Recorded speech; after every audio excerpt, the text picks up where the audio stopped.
No versículo 10, coloque seus olhos na palavra de Deus, diz assim: achei-me em espírito no dia do Senhor, e ouvi por detrás de mim uma grande voz, como de trombeta.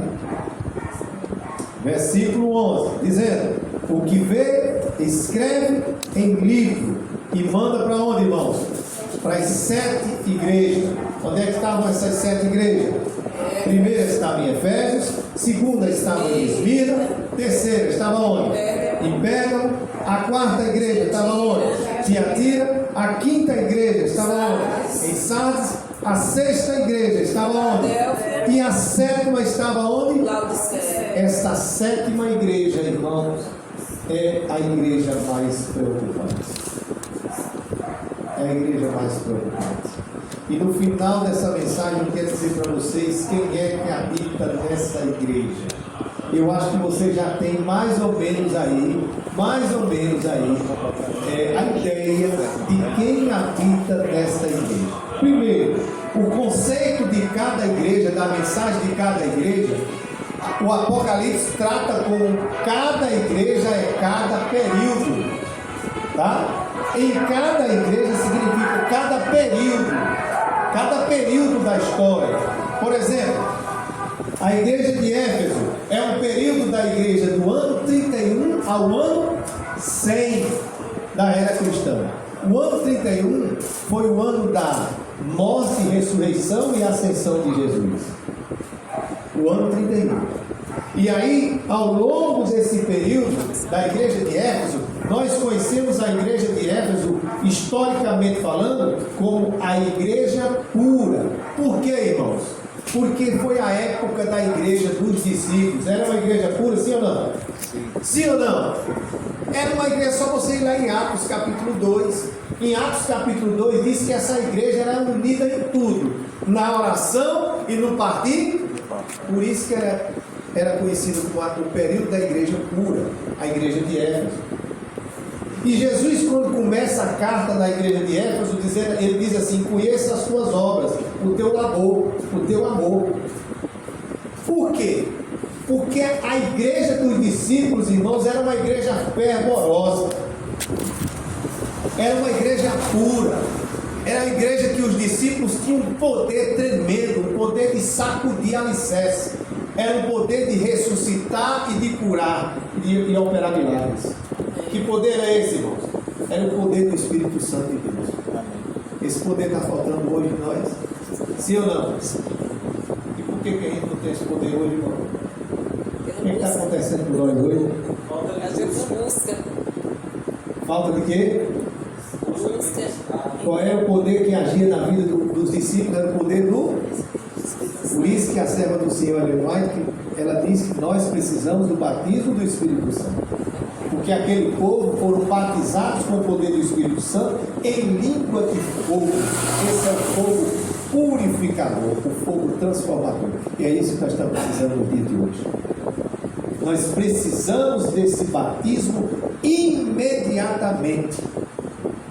Amém, irmãos? Amém. Porque nós vamos viver tempos piores do que os discípulos passaram. E olha que tem muita gente que não está nem preocupada com isso. Não está nem preocupado. Tem muita gente que não está nem preocupada. Ah, mas nesse tempo Jesus vai voltar. Nesse tempo Jesus vai vir, eu vou subir para o céu dele. Tem gente que diz isso, tem cristão, tem crente que diz isso. Ah, Jesus vai voltar mesmo. Sei que eu estou seguro. A graça, ela é de graça, mas não é barata, irmão. Custou a vida de Cristo. Custou o sangue precioso de Jesus. Entendeu, irmão? Nós precisamos desse poder, porque vai ter coisas que nós iremos passar, só nós iremos passar isso. E nós precisamos do poder do Espírito Santo para assimilar as coisas, para passar por um período terrível. Porque quanto mais piedosa é a igreja, mais perseguida ela é. A igreja de Éfeso foi a igreja mais perseguida. Por quê? Porque era a igreja mais pura, era a igreja mais fiel. O carro-chefe era a palavra de Deus. O poder que regiria aquela igreja era o poder do Espírito Santo. Hoje a gente vê uma igreja tão indiferente. Hoje a gente vê uma igreja tão religiosamente certa. Não é? Hoje a gente dá ênfase mais à religião do que o Deus da salvação. É isso. A gente está mais preocupado com a aparência do que com a essência. Nós vivemos um período muito preocupante. Eu vou dizer a vocês o período. Irmãos, na igreja de Esmirna, é a segunda igreja, é isso, irmão? É a segunda igreja? A primeira não é? E a segunda é Esmirna. A igreja de Esmirna vai do ano 100 ao ano 313. Essa igreja, ela também foi conhecida como a igreja mais pobre. A igreja de Esmirna era a igreja mais pobre. Não pobre de poder, não desprovida do poder de Deus, mas era pobre de condição financeira. Era uma igreja pobre, era uma igreja humilde. Mas sabe o que Deus diz a ela? Jesus, ele diz assim: ó, vocês são pobres, mas ao mesmo tempo vocês são ricos, porque o poder prevalecia também nessa igreja. A igreja de Esmirna, irmãos, conta a história de um homem por nome de Policarpo. Você já ouviu falar dele? Policarpo. Quem já ouviu falar? Se você não ouviu, vá na internet, coloque na internet lá no Google, tá? E puxe lá, Policarpo de Esmirna. Ele era pastor e bispo da igreja de Esmirna. Irmãos, a história desse homem é de encher o nosso coração. Sabe por quê? Porque quando a gente olha para a história dele e coloca a nossa história em paralelo de uma história a outra, a gente se envergonha. Porque Policarpo um dia, ele oprimido pelo poder do Império Romano, disse assim para ele, virou para ele e disse: ou você nega seu Deus, ou então você vai morrer queimado numa cruz. Sabe o que ele disse? Policarpo disse assim: eu não vou negar um Deus que não me negou um segundo da minha vida. Tenho 50 anos que eu sirvo a esse Deus. Eu não vou negar ele um segundo da minha vida, porque ele nunca me negou. Então Policarpo deu a vida dele para ser crucificado e queimado, mas não negou a Deus. E vamos chegar num tempo da nossa vida em que a nossa fé pode ser provada dessa forma, em que as pessoas disserem assim, chegar aqui na nossa porta da nossa igreja e dizer assim: ó, olha, a partir de hoje, ou você esquece de servir esse Deus seu, ou então você vai ser morto, talvez já de bala aqui. Será que a nossa fé, a minha fé e a sua fé vai ser tão grande para que a gente diga assim: você pode ter a minha vida, mas eu não vou negar o Deus que eu sirvo? Será que a gente vai ter fé tamanho para a gente chegar e estar uma pessoa e dizer isso, irmãos? Inclusive já alguns lugares estão acontecendo aí fora. Em alguns lugares está acontecendo. Só o Espírito Santo para dar essa... Só o batismo do Espírito Santo. Pois Policarpo disse isso. Policarpo chegou para o Império Romano e disse assim: pode tirar a minha vida, mas eu não negarei a fé a um Deus que não me negou um segundo da minha vida. Breve vai ser aqui no Brasil. Louvado seja Deus por isso, irmão. O período da igreja de Esmirna, que vai do ano 100 ao ano 313. Do ano 313, irmãos, para cá, foi só sofrimento e perseguição para o cristianismo. Porque no ano 313, o Império Romano, então, ele institui um poder tremendo. E vocês, por incrível que pareça, irmão, Roma foi o único poder, usado por Satanás para perseguir o povo de Deus. Desde quando o cristianismo foi fundado por Jesus até os dias de hoje, é o poder romano que persegue a igreja de Deus. É Roma que persegue o povo de Deus. Sim ou não? Vocês podem olhar, podem ir para a história, ao longo da história, do primeiro século até hoje, ao século, nós vemos que século é? Século 21? Qual é o século que nós estamos hoje? Século 21, nós estamos no século 21, do primeiro até hoje. É o poder romano que é usado por Satanás, que persegue toda a igreja, lá ao longo desse período. No ano 313 começa então a perseguição. O Império Romano começa a perseguir os cristãos. Aí vem o período da terceira igreja. Qual é? Qual é a igreja aí? Olha só o Apocalipse da sua igreja. A igreja de Pérgamo. A igreja de Pérgamo, que vem do ano 313 ao ano 538. Na igreja de Pérgamo é instituído, sabe o que, irmãos? O trono de Satanás. É trono de Satanás. Por que é instituído o trono de Satanás? Porque Roma imperial, ele se alia ao cristianismo na conversão, na falsa conversão de Constantino, que era o imperador de Roma da época. Ele se converte ao cristianismo e se infiltra dentro do cristianismo. E aí ele torna o cristianismo como a religião oficial do governo. E aí o cristianismo se enquadra, se alia ao Império Romano. E aí dentro do cristianismo, o cristianismo deixou de ser aquela igreja pura lá de Éfeso e passa a ser uma igreja apostatada, ou seja, uma religião apostatada. Porque o Império Romano institui dentro do cristianismo o trono de Satanás. Por que na própria carta de Pérgamo fala, e Jesus diz, conheço tuas obras, e aí dentro dessa igreja está o trono de Satanás. Sabe por quê, irmão? Por que o trono de Satanás? Porque Constantino ele se intitula Deus sobre todo o povo. E aonde o homem coloca um trono para tirar o trono de Deus, Jesus diz ali que está o trono de Satanás. Você quer ver uma coisa?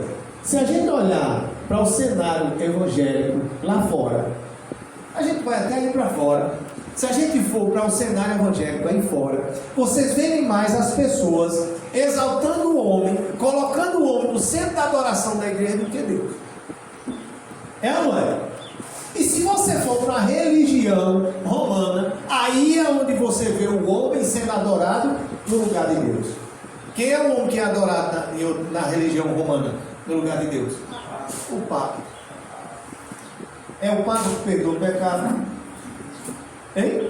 É o Papa que casa, é o Papa que faz isso, é o Papa que faz aquilo, é o Papa que tem um trono. Por isso que na igreja de Pérgamo, Jesus diz assim, aí está o trono de Satanás. E na igreja de Sardes, ou seja, que é a quarta igreja, não é isso, irmão?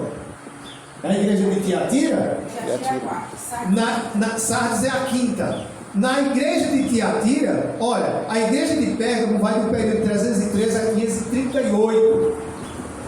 Antes de eu entrar na igreja de Tiatira, eu queria dizer para vocês que em 538, Roma, que era imperial, passa a ser Roma papal. O Império Romano deixa de ser um império, agora passa a ser o quê? Uma religião. Uma religião. Porque não é mais o imperador romano que comanda, mas sim o bispo, o papa, o sumo pontífice, o construtor de pontes. É o significado desse nome. Em 538, aí começa. Se a coisa estava feia para o cristianismo ao longo do ano 100 até o ano 538, agora ficou pior. Porque a igreja, regida pelos papas, começa a fazer, então, atrocidades sobre o povo de Deus. O cristianismo começa a ser perseguido e os cristãos começam a ser mortos, um por um. E a morte dos cristãos, os mártires dos cristãos daquela época, irmão, era uma coisa terrível. Se eu colocasse um filme aqui, para passar para vocês sobre a respeito das condenações dos cristãos que a igreja romana colocou para cada um, vocês iam sair daqui com o coração partido, nunca mais você voltar mais para assistir essa série. É só colocar os mártires dos cristãos. Se você quiser ver mais sobre a respeito disso daí, vai na Google, dá um Google lá e olha lá nos livros de Flávio José. E você vê que ele trata sobre a respeito dos mártires dos cristãos da época do primeiro período, do primeiro século. Para você ver tanta atrocidade, era tanto cristão sendo partido ao meio, era tanto cristão sendo amarrados em toras, todo lambuzado de cera e ser queimado até a morte. Eram cristãos sendo crucificados de cabeça para baixo. Eram mortes, eram atrocidades, irmãos, eram coisas terríveis nessa época. Por que eu estou falando isso para vocês? Porque eu estou dizendo para vocês a essência do que é ser cristão no primeiro século. Nessa era. Se na igreja, irmãos, de Pérgamo, Jesus disse que ali estava instituído o trono de Satanás, na igreja de Tiatira estava não só o trono de Satanás, mas se torna a sinagoga de Satanás. Você quer ver uma coisa? Depois você dá uma olhadinha aí nas cartas endereçadas à igreja de Pérgamo e à igreja de Tiatira. Uma tinha um trono, a outra era a sinagoga. Pronto. Por quê? Quando era trono, era Roma imperial. Quando passa a ser sinagoga, é Roma papal. É a igreja do diabo. Vira então o Cristo, a igreja romana vira então como igreja do diabo, sinagoga de Satanás. Por quê? Porque o Papa lá é instituído não só como Deus da igreja, mas rege tudo. E aí começa, irmão, do ano 538 começa a perseguição. É o período de perseguição de Roma papal. Nesse período de 538 a 1798, cumpre-se então a profecia de Apocalipse 12:6, que fala até 1260 anos vocês serão perseguidos. Quer ver uma coisa? Abre Apocalipse aí, capítulo 12, versículo 6, para ver como cumpre tudo direitinho. Por isso que a visão que a gente, o método específico da nossa igreja de entender as profecias é o método historicista. Nós temos que ir para a história, irmão. Senão a gente não vai entender a profecia. A gente tem que buscar um pouco da história. Só lendo a Bíblia a gente não vai entender. A gente precisa ir mais na história. Amém, irmão? Apocalipse 12:6. Olha o que diz aí, ó. O que é que diz aí? A mulher, porém, fugiu para o deserto. A mulher é a igreja. Onde Deus se havia preparado lugar para que nele a sustente Quanto tempo? durante 1260 dias. 1260 dias. Profeticamente falando, dias significa anos. E é justamente o período de 538, onde Roma deixa de ser imperial para ser Roma papal, de 538 a 1798, quando se encerra então a supremacia papal. Onde é que a gente vê isso? Na história de cada igreja, no período de cada igreja. É só a gente ir colocar os nossos olhos na história. A quarta igreja. Qual é a quarta? Quinta igreja? Sardes. O período de Sardes, aliás, nós vamos passar aqui um período de Tiatira, de 538 a 1517. Quando chega em 1517, irmãos, aí a igreja ela passa a ser não mais uma igreja apostatada. Porque o Espírito Santo de Deus levanta um homem nesse período, um monge dentro da igreja católica, agustiniano, esse monge agustiniano dentro da igreja católica, para olhar o que está errado dentro da igreja. Ele é revestido pelo poder do Espírito Santo em 1517. 31 de outubro de 1517. Jesus abre os olhos de um monge agustiniano por nome de Martinho Lutero. E então, nesse período, começa a reforma protestante. Você é um protestante hoje, irmãos? Nós somos os frutos da reforma, irmão. Nós somos os frutos da reforma, senão a gente estava sendo perseguido pela igreja romana até hoje. E por causa de Martinho Lutero, a gente não tinha isso aqui, irmãos, para congregar, ó, se não fosse ele. Sabe por quê? Porque era proibido o culto de adoração a outros. Era proibido a instituição de um templo físico aqui, ó. E a reunião de irmãos era proibido. Era proibido, a Bíblia não existia.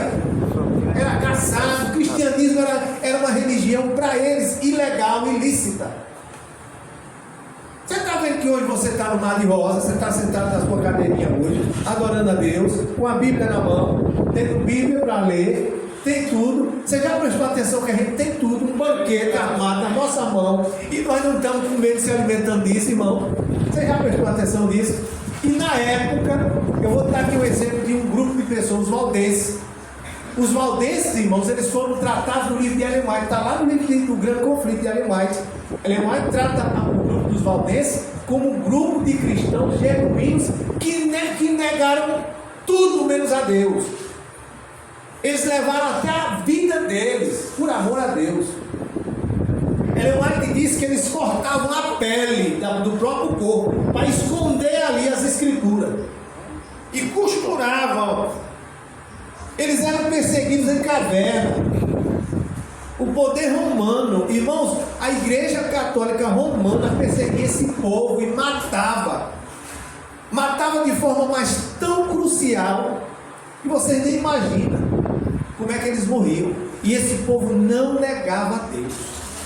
Irmãos, hoje nós temos um banquete em nossa mão, nós temos Bíblia, nós temos igreja, nós temos tudo para a liturgia do nosso culto, nós temos tudo na mão, tudo, ninguém quer nada. E ainda nega Jesus. Ainda reclama.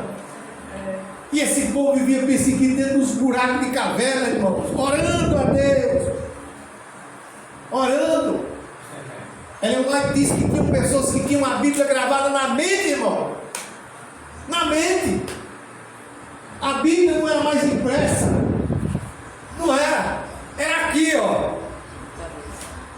Tudo na mente. E hoje a gente tem tudo. Tem aqui, tem aqui, não quer nada. Ninguém quer nada. Ninguém quer saber. Ninguém quer saber de Deus.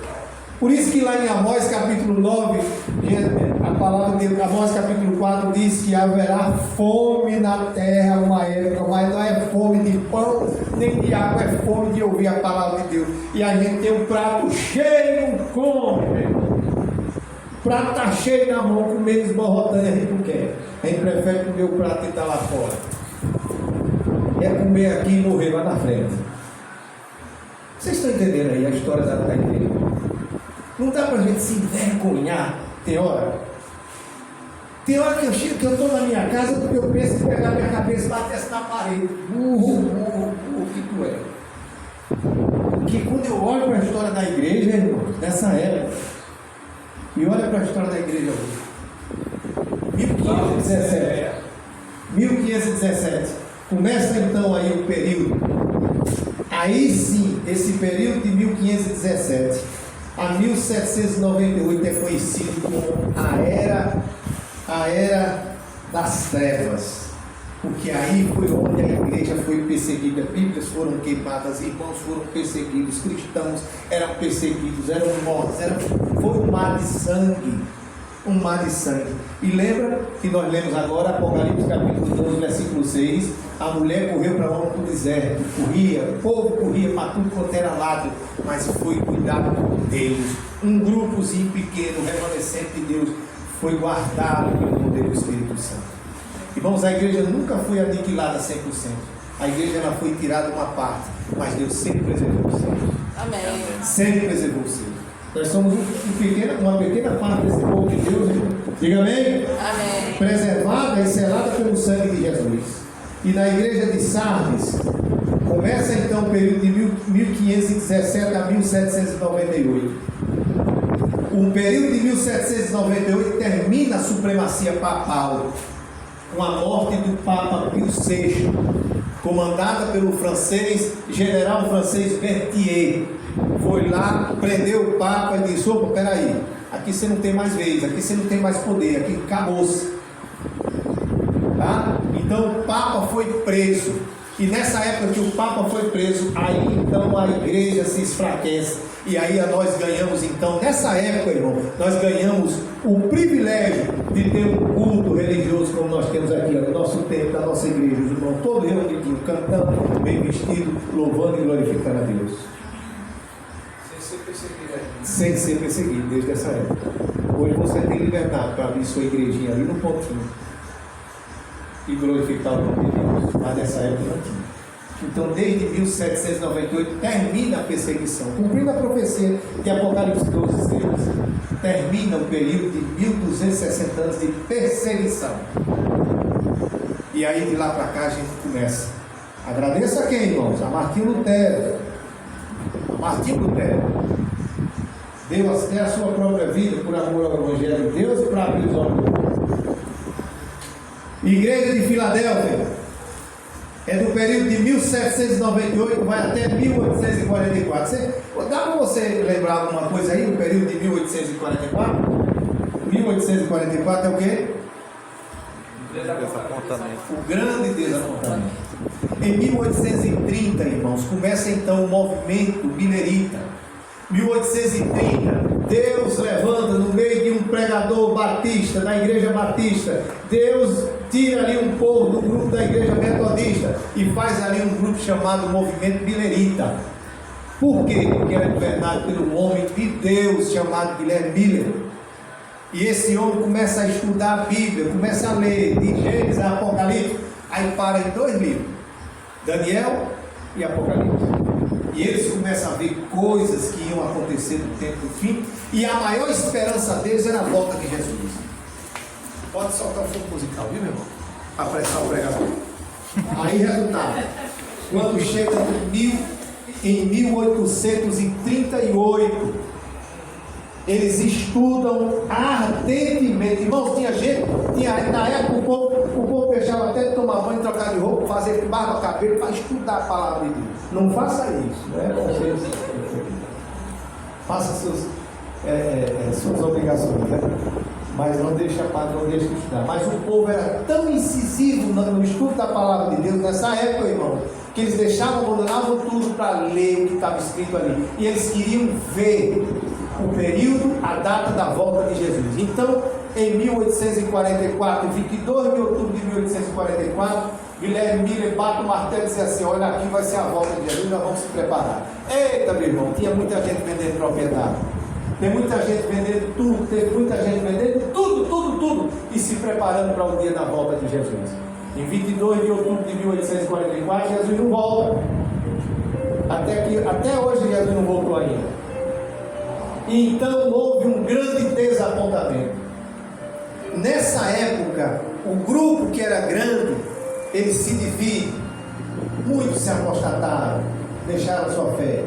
Outros foram para outros movimentos de igrejas.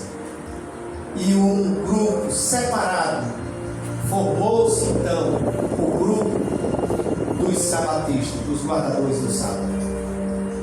E eles disseram: não vamos desistir, nós não vamos negar nossa fé, não vamos desistir de estudar as Escrituras. Em 1844. E aí eles partiram e começaram a estudar. E certo dia, quando eles estão estudando, um homem também, Irã Edson, o nome dele, um homem de Deus, após uma reunião que tiver na casa dele, ele vem passando da sua casa, aliás, da casa que teve a reunião para a sua casa, e no meio do caminho, ele passa por meio de um milharal, e ele tem uma visão. E a visão que ele tem é quase semelhante à visão que João tem. Jesus todo vestido. E ele tem a visão do santuário. Jesus entrando no santuário com roupas sacerdotais. Porque era assim que o sumo sacerdote entrava no lugar santíssimo, com as roupas sacerdotais. E só o sumo sacerdote tinha acesso ao lugar santíssimo, que era o segundo compartimento do santuário terrestre. E então assim também no santuário celestial. E aí eles foram novamente, ele conta a visão, Irã Edson conta a visão para o grupo e diz assim: eita, peraí, vamos estudar novamente o que nós estudamos. E eles então chegam à grande conclusão. Em Daniel 8,14 fala, que até nós vemos agora há pouco, sobre a respeito da profecia das 2.300 tardes e manhãs. Então eles chegam a uma conclusão, que aquela data não era o evento da volta de Jesus, mas Jesus saía do lugar santo para o lugar santíssimo, começando então ali a obra de juízo. Foi aquilo que nós estudamos na escola sabatina. Então do período de 1844 até a volta de Jesus é o último período da igreja. Qual é o período dessa igreja? A igreja de Laodiceia. É o período que nós estamos vivendo hoje. Agora deixa eu te perguntar, como é que está a condição dessa igreja?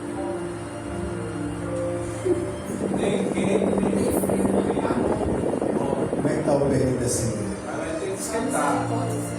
Em Éfeso, Jesus fez elogio, Jesus fez reprovação e Jesus fez conselhos a essa igreja. Na igreja de Esmirna, Jesus fez elogio, reprovação e conselho. Na igreja de Pérgamo, Jesus fez reprovação e conselho e elogio. Na igreja de Esmirna, na igreja de Sardes e na igreja de Filadélfia. Todas essas 6 igrejas, Jesus faz conselho, reprovação e elogio. E na igreja de Laodiceia? Reprovação. que Jesus faz na igreja de Laodiceia? Qual é a mensagem para a gente hoje? Quer ver? Outra coisa, Jesus é aquele que está no meio das 7 igrejas. Na igreja de Éfeso, na igreja de Esmirna, na igreja de Sardes, na igreja de Tiatira, de Filadélfia, nas 6 igrejas. Jesus está no meio das igrejas, sondando a condição da igreja, das pessoas. Na igreja de Laodiceia, Jesus está onde? Apocalipse 3, 20, está no seu livro. Apocalipse capítulo 3, versículo 20. Onde é que Jesus está? Eu quero que a igreja veja. Não volta, já está começando. Eis que estou à porta e bato. Se alguém ouvir a minha voz e abrir a porta, entrarei em sua casa e cearei com ele e ele comigo. Onde é que Jesus está? Está de fora ou está de dentro? O que ele está fazendo? Nas 6 igrejas, Jesus está no meio da igreja, sondando a igreja, vendo a condição do povo. Na igreja de Laodiceia, Jesus está onde? O que fez Jesus estar fora da igreja? O que Jesus está lá fora, batendo, desesperadamente gritando: abra a porta? As pessoas fecharam os corações. Sabe por que Jesus está lá fora? Versículo 15. No capítulo 3. Versículo 15 do capítulo 3. Conheço, nem és frio, Nem quente. quem dera fosse frio. Assim porque és o quê? E nem és quente nem frio, estou a ponto de quê? Jesus está lá fora por causa da minha e da sua condição. Não é preocupante isso? Estão deixando Jesus lá fora. Ele não está aqui. Sabe por que ele não está aqui? Porque ele diz: eu estou a ponto de vomitar da minha boca. A condição de vocês é preocupante, é deplorável. É o período que nós estamos passando hoje. Outra coisa, irmão, sabe por que o período de Laodiceia começou em 1844? Porque Laodiceia, o significado da palavra Laodiceia significa povo do juízo, povo julgado. De 1844 até a volta de Jesus, nós pertencemos a esse período de Laodiceia. Sabe por que Jesus está lá fora? Por causa da minha e da sua condição. Nós somos considerados como hoje um povo morno do período da era cristã. Ele diz que dera fosse frio ou quente. Mas como tu é morno, eu estou a ponto de vomitar na minha boca. Se você beber uma água morna agora, você bota tudo para fora. Irmãos, é a nossa condição que está fazendo Jesus ficar lá fora. Não é Jesus que tem que ficar lá fora, é Satanás que tem que ficar. Jesus tem que estar aqui. Jesus tem que estar aqui no centro. É aqui, no centro.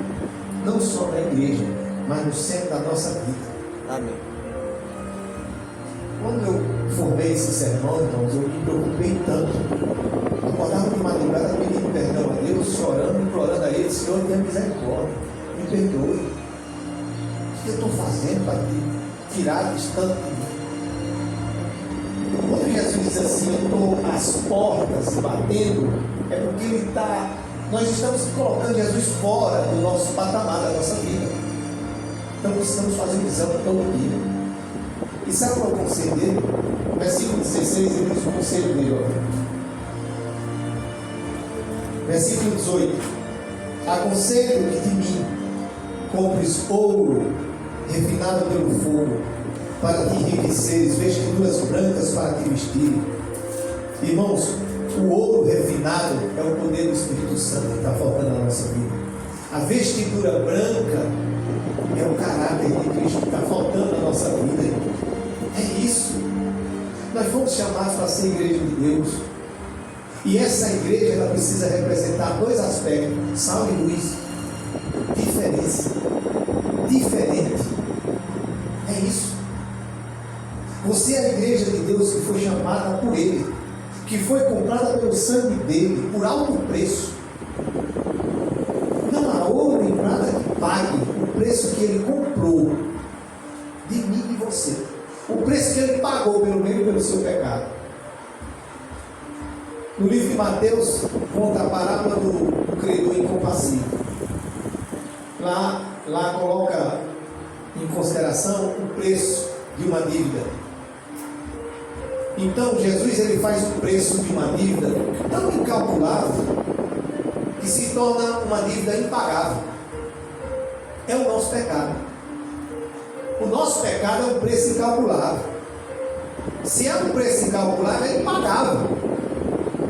Não tem custo. Então só podia ser pago por uma maneira, pelo sangue de Jesus. Sabe por quê? Porque o sangue de Jesus não tem preço também. É tão valioso que não tem preço. Amém, irmãos? Amém. Amém. Mas no final, no versículo 21, ele diz assim: ó, ao vencedor darei sentar comigo no meu trono, assim como também eu venci e me sentei com meu Pai no seu trono. Quem tem ouvidos ouça o que o Espírito diz. O apóstolo Paulo diz assim: não vos conformeis com esse século, mas transformai-vos pela renovação da vossa mente. Louvado seja Deus por isso. Que nós possamos nos examinar, irmãos, colocar em prática aquilo que Deus quer que nós coloquemos. Jesus não chamou uma igreja para ter status de religioso. Jesus chamou uma igreja para ter essência de cristão. A palavra de Deus, o próprio Jesus, no sermão de Mateus capítulo 24, ele diz que chegará um período que nós passaremos um tempo angustioso, o qual nunca houve, nunca haverá, jamais. Sabe por que nunca haverá, irmãos? Porque Jesus vai vir. Ao longo desse período de angústia, nós passaremos por um período difícil. E se a gente não estiver se preparando ou preparado, nós ficaremos nesse período e nós não seremos levados por ele. Então precisamos preparar. Hoje é tempo de preparo. A busca do poder do Espírito Santo, o estudo constante da palavra de Deus precisa ser feito na nossa vida. Se você não tem costume de fazer o seu momento de oração na sua casa, coloque em prática. Se você já tem costume de fazer, coloque intensamente, porque da agora por diante nós passaremos por momentos difíceis. Fique de pé, irmãos. Eu queria fazer uma oração com vocês e até